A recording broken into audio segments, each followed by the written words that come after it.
If I had known that hammering a single wooden stake into the dirt would unleash the wildest neighborhood meltdown of my life, I would have worn a helmet.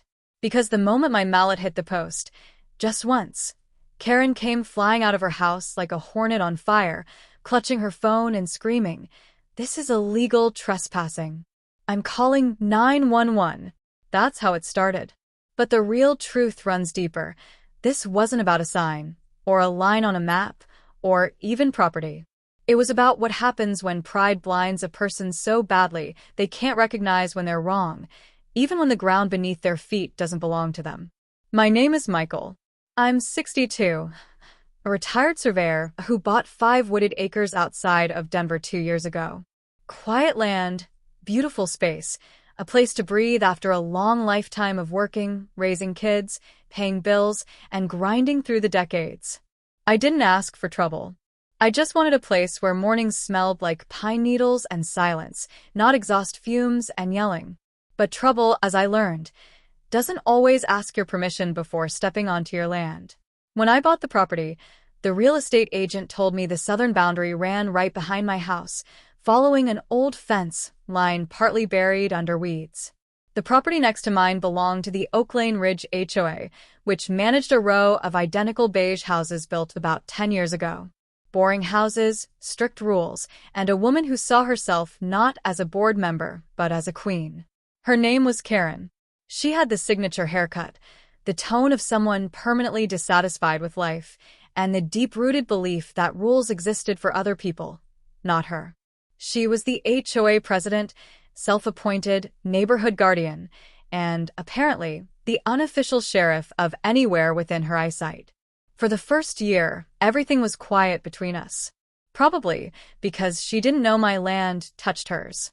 She assumed the back tree line behind her house was HOA-owned forest. She used it like her personal park, walking her dog through it, stacking fallen branches into fake nature art, even planting little flags for some reason. I noticed, sure. But she wasn't bothering anything, and we all share the earth, right? But that peace didn't last. It started after a September storm knocked down a large pine tree that landed half on my yard and half on hers. I went outside with my chainsaw to clean it up, and she marched over yelling that I was destroying community property.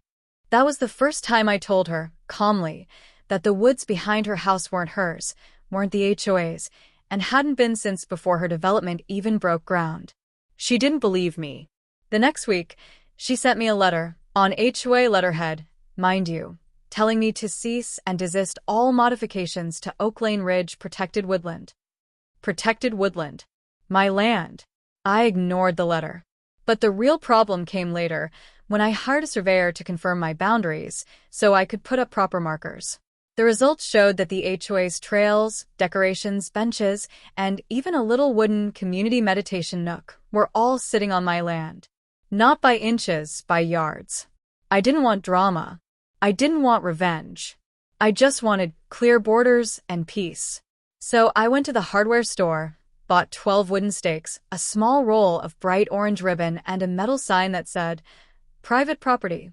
Please respect boundary." Nothing harsh. Nothing threatening.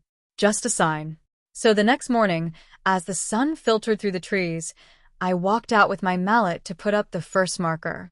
And that's when the universe whispered, "Buckle up." I had barely raised the mallet when Karen came charging out of the bushes like she'd been hiding there all night waiting for me. She didn't walk. She didn't jog. She sprinted. "What do you think you're doing?" she shrieked, shoving her phone in my face. "This is a crime.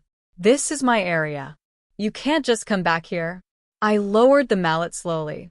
"Karen, this is my land." "No, it's not." She jabbed her finger at the earth like she was accusing it of lying. "This is HOA property. I manage this. You can't touch anything back here without written permission." "Written permission to touch my own ground?" I asked. She didn't even pause. "Yes." Then she dialed 911. Not the non-emergency number. Not the HOA hotline she loved to use. No. She dialed full emergency services and screamed at the operator that I was attempting an illegal land seizure. I swear my soul left my body for a second. Within 10 minutes, 2 sheriff deputies pulled up in the HOA cul-de-sac. Good men, older, steady voices, the type who'd seen enough nonsense to recognize it from a mile away. One deputy walked toward me while the other approached Karen, who was already giving the world's most dramatic performance. "He's invading private HOA land," she wailed. "He refused to stop. He even threatened me." "I didn't threaten anybody," I said calmly. The deputy near me nodded like he expected that. But then something unexpected happened. Karen pulled out a folder. A whole folder. With papers, maps, screenshots, printouts, and highlighter everywhere, as if she'd prepared a legal case against me before even knowing I existed. "Here," she said, practically shoving it into the deputy's chest. "These are the HOA boundaries." The deputy flipped through them, then sighed. "Ma'am, these aren't legal surveys. These are pictures from Google Maps." "That's proof," she shouted. "No," he said gently. "Google Maps cannot determine ownership." She blinked like the universe had personally betrayed her. The deputies asked if I had proof of ownership, so I walked them into my house, grabbed the binder with my deed, plot map, and certified survey that clearly showed the boundary running well behind her house. The deputies studied it carefully. One of them nodded. "Sir, this seems pretty definitive." Karen stormed over. "No, I don't accept that. That's wrong. The HOA maintains that land. We've used that forest for years. That means we have rights to it." The deputy closed the binder. "Ma'am, that's not how land ownership works." "You're on his side," she screeched. "We're on the side of the law." But even after it was explained to her, calmly and professionally, she refused to accept it. She folded her arms and said the wildest thing I've ever heard come out of a grown adult. "I don't care what the survey says. I feel like this is HOA land, so that means it is." I had to turn away so she wouldn't see me laugh. The deputies told her she couldn't stop me from marking or using my own property. They told her she had no authority behind my lot.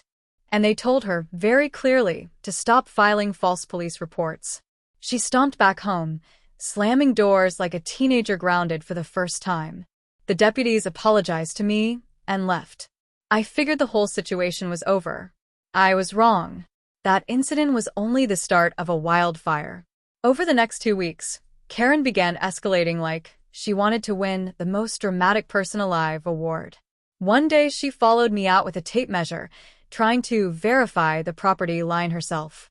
Another day, she tried putting her own signs up calling the area HOA Nature Zone. "Trespassers will be fined." The sign lasted 24 hours.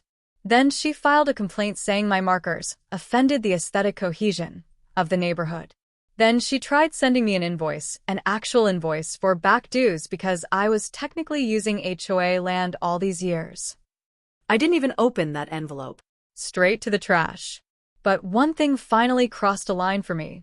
One afternoon, I found her dragging a large wooden bench deeper into the woods and placing it directly behind my house, as if claiming the area back by sheer willpower. I approached slowly. "Karen, that's on my property," I said. "No," she snapped. "It's on my walking path." "It's not your walking path. It's not your land." "It's not your land either," she yelled. Her voice cracked. Her face went red. "I know you're lying. You're just trying to take things away from the community. You're selfish." Selfish. A retired man living quietly on land he bought with honest work, being called selfish by someone who refused to accept the truth. I breathed in slowly. "Karen, what is this really about?" That stopped her. For a moment, her bravado faded. Her shoulders slumped. And for the first time, I saw something I hadn't before: fear. Real fear. She stared at the ground and whispered, "Nobody listens to me anymore." Her voice cracked again. "My husband left 2 years ago. My kids won't talk to me. The HOA board doesn't even show up to meetings unless I bribe them with donuts. This neighborhood is all I have left. This is the one place where I still feel important, where someone has to take me seriously." I didn't expect that. And suddenly, everything made sense. Her need for control. Her obsession with authority. Her refusal to accept that something she believed in, her territory, was never hers to begin with. Sometimes, when life knocks people down enough times, they cling to any scrap of control they can find, even if it means clinging to land that doesn't belong to them. I let out a long breath.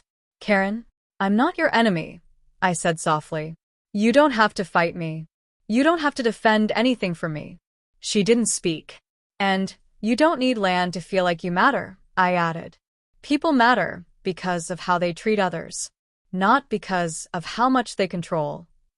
She cried.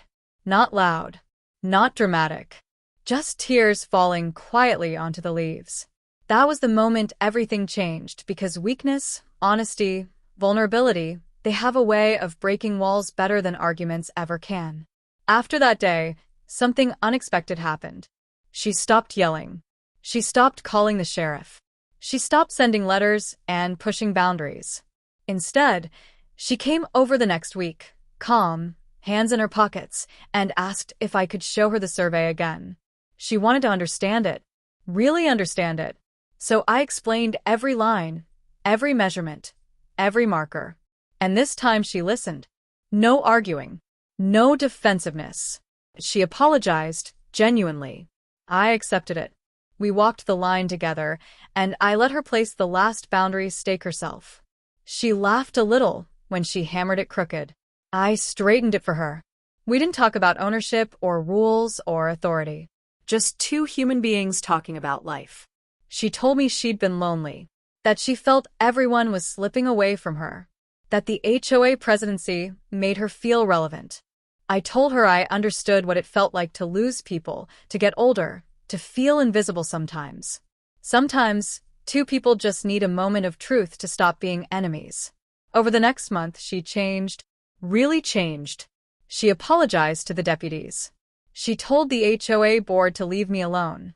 She removed her nature zone signs and benches from my land. She even baked a banana bread and left it on my porch with a note. "Thank you for being patient with me." But the biggest surprise came weeks later when she knocked on my door holding 2 mugs of hot cocoa. "Can I walk your property with you?" she asked. Not as HOA president, just as a neighbor. So we walked, slowly, quietly, through the land she once tried to claim and the land I was once ready to defend with every ounce of pride. She pointed at a tree and said, "I used to think this was mine." I laughed. "I used to think you'd never admit that." She grinned. "People can change, you know." "Yeah," I said, "they can." By winter, she stepped down as HOA president, not because she was forced to, but because she finally realized she didn't need a title to feel valuable. She joined a local book club, adopted another rescue dog, started baking for the neighborhood, and became someone people genuinely liked having around. And as for my boundary markers, she decorated them with tiny seasonal bows. Not to claim them, to acknowledge them, and to laugh at herself a little. Looking back now, I realized that the sign I tried to put up wasn't a warning sign at all, not really. It was the catalyst for 2 stubborn adults to finally see each other clearly. Sometimes the battle you think you're fighting over land is actually a battle someone else is fighting inside themselves. And sometimes the greatest victories aren't about winning property lines. They're about winning back humanity. And in a strange, unexpected way, Karen and I both walked away with more than we started with. She found her sense of self. And I found a neighbor who became a friend. Because peace isn't found in the ground beneath our feet. It's found in the space between 2 hearts that finally choose understanding over pride.